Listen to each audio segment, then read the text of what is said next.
Bonsoir à tous les camarades. C'est bon pour les traductions? Nickel.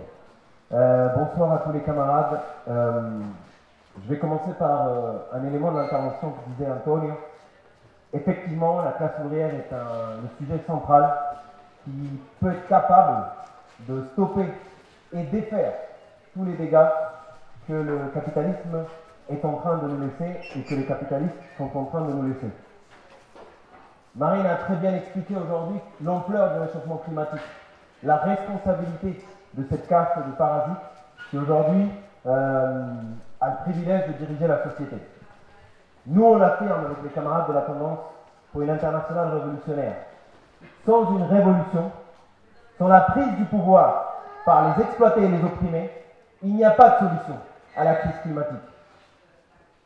Sans arracher à ces patrons, à ces bourgeois, à ces actionnaires, le contrôle qu'ils ont sur les entreprises de l'énergie, Total, Shell, British Petroleum, etc., etc., et toutes les entreprises, dont tous les secteurs, à commencer par les secteurs clés, on ne peut pas résoudre aujourd'hui le problème du réchauffement climatique.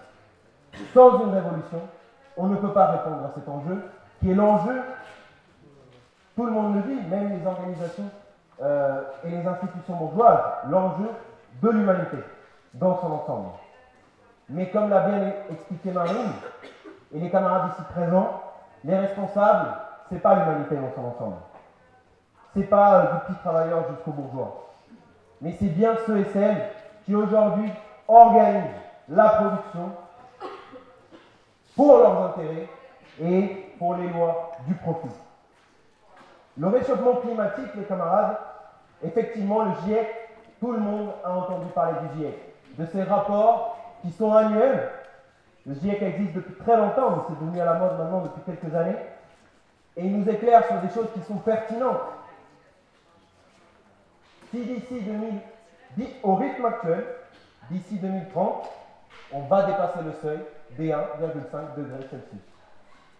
Et ils donnent une consigne claire. 2025 doit être l'année où on atteint le pic d'émissions de gaz, et à partir de gaz à effet de serre, et à partir de laquelle on commence à décroître dans les émissions de CO2 et de gaz à effet de serre. C'est ça l'objectif que nous donne le rapport du GIEC, et qui a été médiatisé, diffusé, vu de partout. Et dans ces chiffres-là, lorsqu'on les regarde, vous savez, la presse diffuse énormément en fait ces rapports, qui sont écrits quand même par des délégations de plus de 196 pays, qui passent des mois et des semaines à les écrire.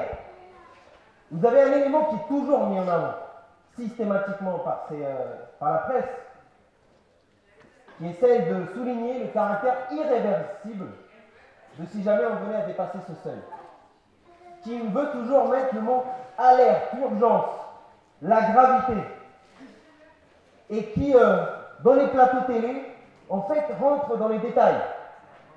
Sur le site viepublique.fr, le gouvernement français lui-même, il met un résumé de 1000 caractères sur le dernier rapport du GIEC de mars 2023, où sur ces 1000 caractères, c'est peu 1000 caractères, il y a 3 fois le mot irréversible. Comme si quelque part, il voulait nous faire croire qu'en réalité, à une époque, vous savez, on disait aux générations communistes, après la chute du mur de Berlin, il n'y a pas d'alternative. Et bien aujourd'hui, on veut nous faire croire qu'en réalité, les dégâts ils sont tellement importants, le mal est tellement déjà fait, qu'en fait, lorsqu'on dépassera cette ligne rouge, ben, ça ne sert à rien d'avoir une autre société en tête, parce que les dégâts sont tellement d'ampleur qu'il va falloir se contenter des dernières années de capitalisme qui nous restent. Peut-être c'est une erreur de dire ça, les camarades, mais il faut s'opposer frontalement à ce mensonge, à cette illusion. Plus qu'un mensonge, je dirais que c'est une manière capitaliste de voir la société, l'innovation et la science.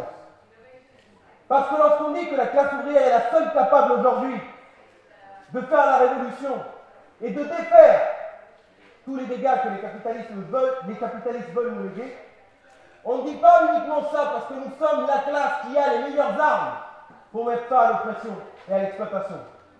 mais parce que nous sommes aussi, nous appartenons au camp social qui est le plus à même d'apporter à l'humanité les solutions pour résoudre les crises qui la traversent. Et aujourd'hui, ce même rapport du GIEC, qui n'est pas écrit par des travailleurs, même s'il est écrit par des gens fort intéressants, en réalité, il répond à ce problème. La première chose que dit le rapport du GIEC, comme l'ont dit les camarades, c'est qu'il faut arrêter de 80% les émissions de gaz à effet de serre. Alors je pense qu'aucun camarade ici et peu d'êtres humains normalement constitués vont croire que le patron de l'entreprise des Émirats Arabes Unis, grand pays du socialisme écologique, va demain décider en 2025, le 31 décembre, top, c'est fini, on éteint les moteurs, les cheminées, on sort les vélos et on arrête les consommations. Bah non en fait. Tous ces gens-là, ils vont nous jouer une partition, une pièce de théâtre, pour nous faire croire que les solutions continuent à arriver. Et d'un autre côté, ils vont commencer et continuer à nous expliquer qu'en réalité la blessure est trop importante et que l'hémorragie est trop profonde pour pouvoir vraiment la soigner. Pour pouvoir faire en sorte que nos générations, et surtout la jeunesse, qui comme Antonio l'a expliqué, est en recherche d'alternatives révolutionnaires, on recherche d'alternatives révolutionnaires, vouloir nous faire pouvoir renoncer à ces alternatives et accepter une forme de renoncement qui serait celle d'accepter les dégâts que le capitalisme veut nous laisser. Sauf que le GIEC, en fait, il n'écrit pas que, il ne parle pas que, il ne fait pas que une analyse des dégâts. Le GIEC, il écrit aussi sur les solutions. Et c'est là où ça devient intéressant pour nous. Parce que le GIEC, il parle de quelque chose qu'ils appellent les techniques d'élimination du CO2, ou mieux de capture de stockage, qui sont une chose tout à fait nouvelle en fait, totalement sous-financée. Alors que le GIEC qui présente ces éléments-là comme des pistes à envisager. Nous aujourd'hui, on n'est pas en mesure de dire ici quel serait le moyen par lequel on va contrecarrer, scientifiquement précisément, retirer ces tonnes et ces tonnes et ces tonnes de CO2 qui est dans l'atmosphère. On est convaincu d'une chose d'abord, c'est qu'on va se donner tous les moyens pour peser dans le rapport de force, dans les luttes de notre classe, pour faire en sorte que dans les délais impartis qui nous sont posés, on arrive à réduire ces consommations de gaz à effet de serre. En s'attaquant à ces patrons, à ces capitalistes, à ces entreprises. Parce que l'expropriation, c'est quelque chose qu'on a déjà vu dans l'histoire de l'humanité. En 1917, lors de la Révolution russe. Et ça n'a pas pris 10 ans, mais bien quelques mois de soulèvement de la classe ouvrière pour dégager tout un tas de capitalistes et pour réorganiser pleinement les chemins de fer, les industries, pour forger un système de santé qui n'avait rien à voir avec d'autres pays, des lois qui n'existaient dans aucun autre pays, une idéologie communiste, socialiste, qui était celle de l'Union soviétique naissante, et de laquelle nous on s'inspire. Ces camarades-là, à l'époque, n'avaient pas face à eux la crise climatique. Ils avaient une guerre mondiale, ce qui était déjà pas mal. Et ils ont réussi à transformer cette guerre mondiale en guerre révolutionnaire. Comme l'expliquait très bien Zara ce matin. Et bien nous, on veut transformer cette crise climatique en crise révolutionnaire.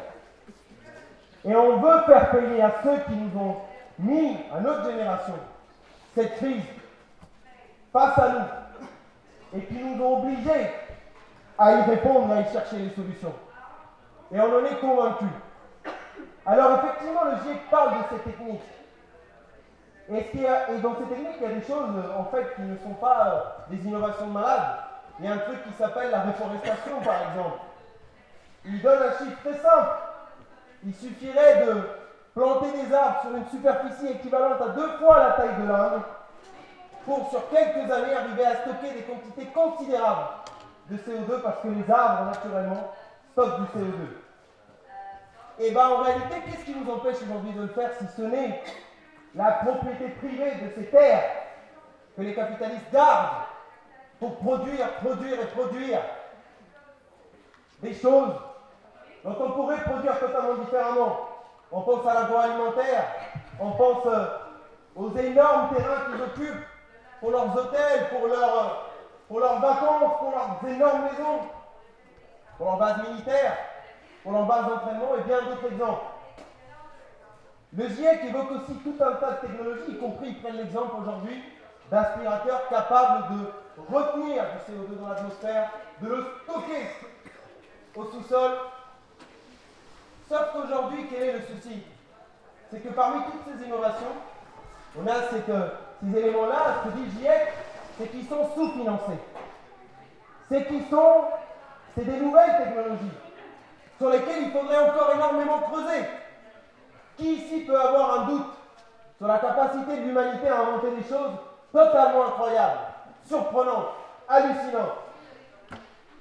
On a, nous, uniquement des exemples d'innovation scientifique sous le monde des capitalistes et sous, aujourd'hui, les investissements des capitalistes. Je vais vous donner l'exemple. Ces technologies dont je vous parle, on estime d'ici 2023 que le marché global des machines de technologie d'élimination du CO2 va monter au plus haut à 50 milliards de dollars. Bon, si vous prenez à titre de comparaison le budget de la France dans la nouvelle loi de programmation militaire d'ici 2030, c'est 413 milliards d'euros qui sont investis dans la guerre par un État, la France. Comparez les deux chiffres. D'un côté, une question d'urgence vitale pour l'humanité mondiale. De l'autre côté, ce qui a de pire, je pense, dans ce que l'humanité a pu produire, c'est la barbarie, la guerre et les massacres de masse. On a beaucoup parlé, débattu dans les dernières années de l'intelligence artificielle. Pourquoi elle s'accélère aussi vite, ces innovations-là? Tout simplement, d'ici 2026, on estime que c'est 300 milliards de dollars qui vont être investis dans l'intelligence artificielle. Une innovation que nous, on ne rejette absolument pas. On a hâte de voir l'utilité que ça pourra avoir dans une économie planifiée et sous contrôle des travailleurs. Il ne servira pas à licencier des travailleurs, des caissières, des secrétaires, des scénaristes et d'autres. Eh bien, nous, en fait, aujourd'hui, on imagine un monde où cette préconisation du GIEC, ce n'est pas juste des trucs écrits sur le papier, mais où en réalité la classe ouvrière a le pouvoir politique et économique pour pouvoir le mettre en place.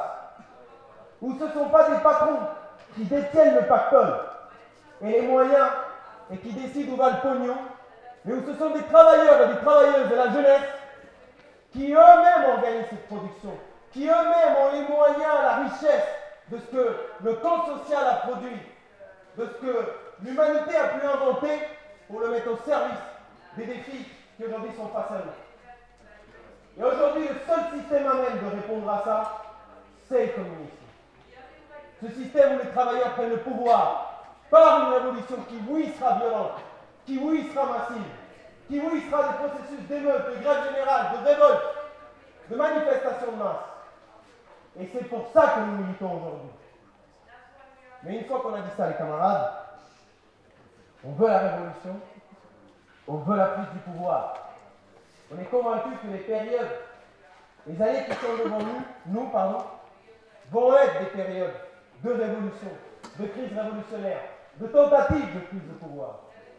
Mais pour y arriver là, le bilan que nous on retient des expériences du mouvement ouvrier et du mouvement révolutionnaire et du mouvement communiste, c'est qu'aujourd'hui, pour pouvoir répondre à cet enjeu, il faut effectivement les militants. Il faut une stratégie révolutionnaire. Et il faut des partis révolutionnaires, des organisations révolutionnaires. Aujourd'hui, les camarades, sans une implantation dans la classe ouvrière, sans une implantation dans les entreprises, dans les lieux de travail, dans les lieux d'études, dans les quartiers, on ne pourra pas gagner ce bras de fer. Et ce qu'on constate aujourd'hui, c'est que nos idées ne sont pas du siècle passé, mais sont aujourd'hui devant nous. Et que les générations qui se battent sur tous les fronts, parce que nous ne faisons pas de hiérarchie entre les différents fronts de lutte. Les générations qui aujourd'hui se battent Et on n'est pas en manque de lutte. Ils sont en recherche de réponses politiques, de programmes révolutionnaires, de solutions. Et elles ne seront pas passées dans les grands médias, dans les grands journaux, dans les plateaux de télé. Elles ne peuvent être diffusées que par des militants et des militantes qui s'en donnent les moyens et qui font le choix de contribuer à cet effort. Nous sommes aujourd'hui convaincus que dans nos organisations, on a des militants avec des forces et des limites. Et qu'aujourd'hui, la clé pour mener ce bras de fer, c'est de massifier nos organisations. C'est de construire des syndicats, aujourd'hui de masse, qui seront les espaces où les travailleurs et la jeunesse vont faire les expériences de la lutte collective, où ils vont forger leurs armes, où ils feront l'expérience de leur pouvoir politique. De construire des partis révolutionnaires, des organisations politiques qui s'assument, drapeau déployé, face à l'extrême droite, face au réformisme, qui sont centralisés, qui sont organisés à l'échelle nationale, internationale, qui se préparent à des grèves de masse, mais aussi à des insurrections. Et je conclurai sur cette dernière idée. Notre tâche aujourd'hui, c'est celle de massifier ces organisations. C'est celle de les construire en partant des luttes existantes, en partant de la diffusion de nos idées. Oui, le travail passion, mais aussi l'audace. L'audace et la prise d'initiative. Parce que on gagne autour de nous toutes les qualités, toutes les forces de notre camp social et de la jeunesse révoltée. Toutes les forces et les qualités de tous les fonds de lutte, du mouvement écologique, du mouvement féministe, du mouvement LGBT, en ayant comme boussole la centralité de la classe ouvrière et l'indépendance de classe, nous arriverons à construire ces organisations indispensables. Et c'est l'exercice qu'on fait aujourd'hui en organisant ce camp, et pour lequel on est très content que vous soyez là, et pour lequel on vous invite, si vous n'avez pas encore fait le choix de vous organiser, il n'est pas encore trop tard de le faire et de convaincre énormément de gens autour de nous. Les camarades, la révolution, elle est d'actualité. C'est la tâche de nos générations, des plus jeunes ici aux plus âgés. Et nous sommes convaincus que cette lutte, nous pouvons la gagner. Et que le chemin de cette lutte sera pleinement épanouissant. Merci à vous les camarades.